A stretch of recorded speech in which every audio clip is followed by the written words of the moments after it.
नमस्ते, मैं डॉक्टर राकेश गुप्ता। आज हम यहाँ डीआरवी न्यूज़ के माध्यम से कोरोना के बारे में चर्चा करने के लिए उपस्थित हैं। आपको पता ही है कोरोना की जो पिछले साल जो पैंडमिक था वो थोड़ा बढ़ा फिर कम हुआ। आज फिर उसने अपना सर उठाया है और अभी एक सेकेंड वेव की तरफ हम बढ़ रहे हैं और दिन ब दिन महाराष्ट्र और बाकी सब राज्यों में इसके केसेस बढ़ते ही जा रहे हैं। ये सब हो गई बाहरी जो समस्या है। जब एक कोरोना का जो बीमारी है जब हमारे घर में घर करती है तो एक आम आदमी के मन में काफ़ी दुविधा होती है, काफ़ी परेशानी होती है। एक मामूली सा बुखार आना, सर्दी हो जाना, हरारत होना, कमज़ोरी होना, ये सब लक्षण जब आने लगते हैं तो एक आम आदमी ये सोचता है कि भाई मुझे कोरोना तो नहीं हो गया, ये कोरोना तो नहीं है और मुझे इसके लिए आगे क्या उपाय करने चाहिए। पहली बात ऐसी है, जब कोरोना ये बीमारी जब घर करती है, सबसे पहला जो लक्षण है बुखार जो होता है उसकी जो मात्रा होती है इनिशियली बहुत कम लेवल की होती है और ग्रेजुअली ये बढ़ने लगती है। मतलब इनिशियली लो ग्रेड फीवर होता है और बाद में हाई ग्रेड फीवर होने लगता है। हरारत होना, थकावट आना, कमज़ोरी होना, ये जो वायरल जो सिम्टम्स हैं, ये वायरीमिया कहते हैं। वायरल जो सिम्टम है हर वायरस में होता है और कोरोना वायरस में भी ये सिम्टम मौजूद होते हैं। गले में खराश रहना, सर्दी आना और फिर थोड़ी थोड़ी खांसी उत्पन्न होना, ये कोरोना के लक्षण हो सकते हैं। ये सब लक्षण जो ध्यान में आते हैं, फिर हमें ये ध्यान में रखना है कि हमारे कामकाज में हम कितने लोगों से एक्सपोज होते हैं, ट्रैवलिंग में हम ट्रैवलिंग कर रहे हैं या नहीं कर रहे हैं, या हमारे आजू बाजू में जो लोग हैं उनमें से कोई कोरोना पॉजिटिव तो नहीं निकला है। तो इससे हमें अंदरी तौर पे पता चलता है कि शायद मुझे कोरोना हो सकता है। एक बार जब हमें ये डाउट आ जाता है तो हमें ये करना है, सबसे पहले तो हमें अपने आप को बाकी फैमिली मेम्बर से थोड़ा दूर रखना है। अपने आप को, अपने कपड़े हैं, अपने खाने पीने की जो सामग्री है थोड़ा, और अपने जो बाथरूम के जो टॉयलेट एसेंशियल्स है उसको भी थोड़ा हमें अलग करना है। ये सबसे पहली चीज़ हमें करनी है। दूसरा जो सवाल मन में खड़ा होता है कि ये जो कोरोना है, अब हम पहले दिन पे ही लक्षण हैं तो क्या मैं पहले दिन पे ही जाके टेस्ट करा लूँ या दूसरे दिन पे कराऊँ या तीसरे दिन पे कराऊँ, ये जो क्वेश्चन है ये मन में आता है। तो नॉर्मली जो साइंटिस्ट है, जो डॉक्टर्स हैं, उनका ये कहना है कि जब कोरोना के लक्षण निर्माण होते हैं कम से कम चौथे से सातवें दिन के बीच में कोरोना के जब हम टेस्ट के लिए जाते हैं वो पॉजिटिव आने की जो चांसेस है, जो प्रोबेबिलिटी है वो ज़्यादा होती है। अगर हम इनिशियल फर्स्ट और सेकेंड डे पे जाते हैं तो हो सकता है कि जो वायरस है वो हम पकड़ नहीं पाए और हमारे रिजल्ट्स नेगेटिव आए। तो इसीलिए चौथे से सातवें दिन, जिस दिन लक्षण शुरू होते हैं वो पहला दिन काउंट हुआ जाता है और चौथे से सातवें दिन के बीच में हमें ये टेस्ट करानी चाहिए और इसमें पॉजिटिव आने के चांसेस भी ज़्यादा होते हैं। ये दूसरी बात हो गई। तीसरी बात ये है, हमें टेस्ट जो है वो कौन सी करानी है। ये जो मन में कन्फ्यूजन है, भाई कैसी टेस्ट करानी है, क्या हम डॉक्टर के पास इस टेस्ट करा सकते हैं, क्या हम डॉक्टर से फ़ोन पे बात करके टेस्ट करा सकते हैं।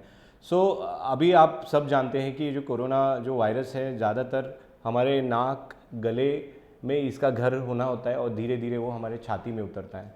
तो ये जो टेस्ट जो हम करते हैं उसे हम कहते हैं RT-PCR।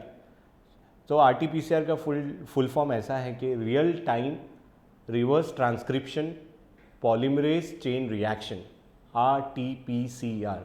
तो ये RT-PCR करके एक टेक्नोलॉजी है जिससे हम वायरस का जो निदान करते हैं, वायरस को डिटेक्ट करते हैं।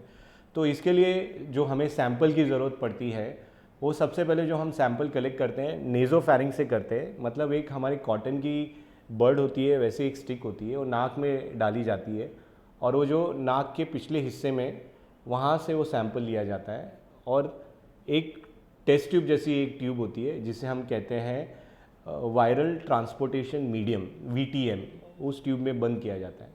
तो ये एक फर्स्ट सैंपल कलेक्ट किया जाता है। दूसरा सैंपल हमारे गले के पिछले हिस्से पे, गले के मुंह से अंदर डाला जाता है स्टिक को और वो पिछले जो गले का हिस्सा है वहाँ पे सैंपल कलेक्ट करके वो भी वही tube VTM, that is viral transportation medium में पैक कर दिया जाता है।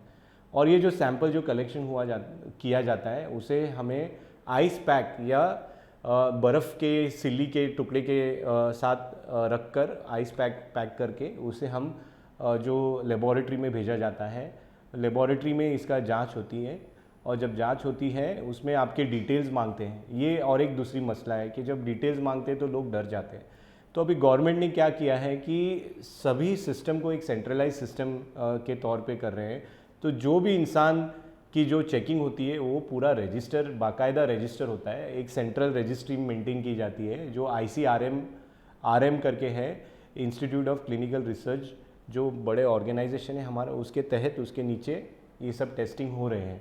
तो वहाँ पे आपका रिकॉर्ड मेंटेन किया जाता है। ये जब सैंपल प्रोसेस होता है, अगर वो नेगेटिव है तो हमें 24 घंटे के भीतर हमें हमारी रिपोर्ट मिल जाती है कि भाई आप फलाना पेशेंट नेगेटिव है।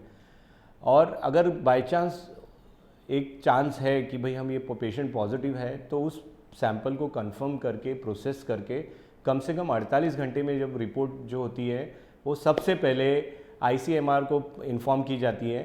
ओके, ICMR को इन्फॉर्म की जाती है और वहाँ से वो BMC को पता चलता है, और BMC हमें इन्फॉर्म करती है कि भाई फलाना आपका जो सैंपल है वो पॉजिटिव आया है, आप कोरोना पॉजिटिव है। और वहाँ के जो डॉक्टर है वो हमारे संपर्क में आते हैं, वो हमें गाइड करते हैं। तो इस तरह से हमें हमारा डायग्नोसिस पता चलता है, और उसके साथ ही साथ जो ICMR प्रोटोकॉल और BMC के जो हमें इन्फॉर्म किया जाता है कि नहीं, हमारी जो गवर्नमेंट जुडिशरी है, गवर्नमेंट का जो डिपार्टमेंट है वो हमारी देखरेख करने के लिए सक्षम है, वो पूरा रिकॉर्ड रखता है हमारे हेल्थ का।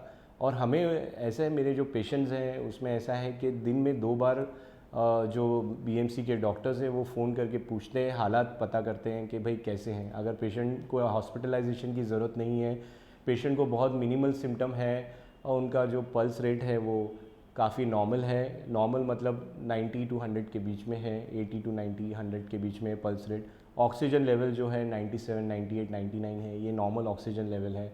तो ये ऑक्सीजन लेवल पे नज़र रखना बहुत ज़रूरी है। और जब ऑक्सीजन लेवल 97, 98, 99 रहता है और पेशेंट कोरोना पॉजिटिव है, तो कोई भी डरने की बात नहीं है। वो घर पे भी रहकर, आइसोलेट रहकर, बाकी लोगों से दूर रहकर, अपने कमरे में रहकर, अपने जो एक 10 से 14 दिन का जो आइसोलेशन का जो फेज़ है, जो क्वारंटाइन फेज़ है, उसे वो पूरा कर सकता है और अच्छा होके बाहर वो डिस्चार्ज हो सकता है। तो ये रहा पल्स और ऑक्सीजन लेवल पे जो नज़र रखना है, बहुत इम्पॉर्टेंट है। तो ऑक्सीजन जो अभी लेवल हम कैसे चेक करते हैं, तो एक मशीन आती है जिसे कहते हैं पल्स ऑक्सीमीटर, जो एक छोटी सी मशीन होती है, उसे फिंगर पे लगाया जाता है। जैसे ही हम उसको फिंगर पे लगाते हैं वहाँ पे रीडिंग्स आना शुरू हो जाती है। उस रीडिंग में एक रीडिंग होती है SpO2, दैट इज़ ऑक्सीजन। वहाँ पे हमें रीडिंग समझती है भाई 98 है, 99 है। जितना 98, 99, 100 के करीब रहेगा तो हमारा ऑक्सीजन बहुत बेहतर है। दूसरी जो रीडिंग होती है वो है पल्स रेट होती है, जो हमारी जो दिल की धड़कन क्या स्पीड से काम कर रही है वो उस पल्स रेट में पता चलती है। और तीसरा बहुत इम्पॉर्टेंट जो पैरामीटर है वो है टेम्परेचर।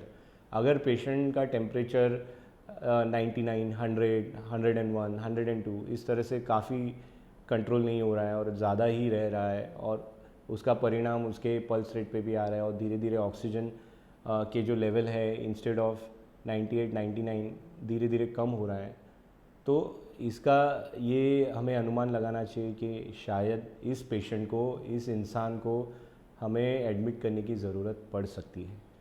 तो सबसे पहले इम्पॉर्टेंट पैरामीटर यही है कि ऑक्सीजन की कमी आना शरीर में, और दूसरा टेम्परेचर कंट्रोल नहीं आना। ये बहुत इम्पॉर्टेंट पैरामीटर्स है और ऐसे पेशेंट को अस्पताल में दाखिल करने की ज़रूरत पड़ सकती है।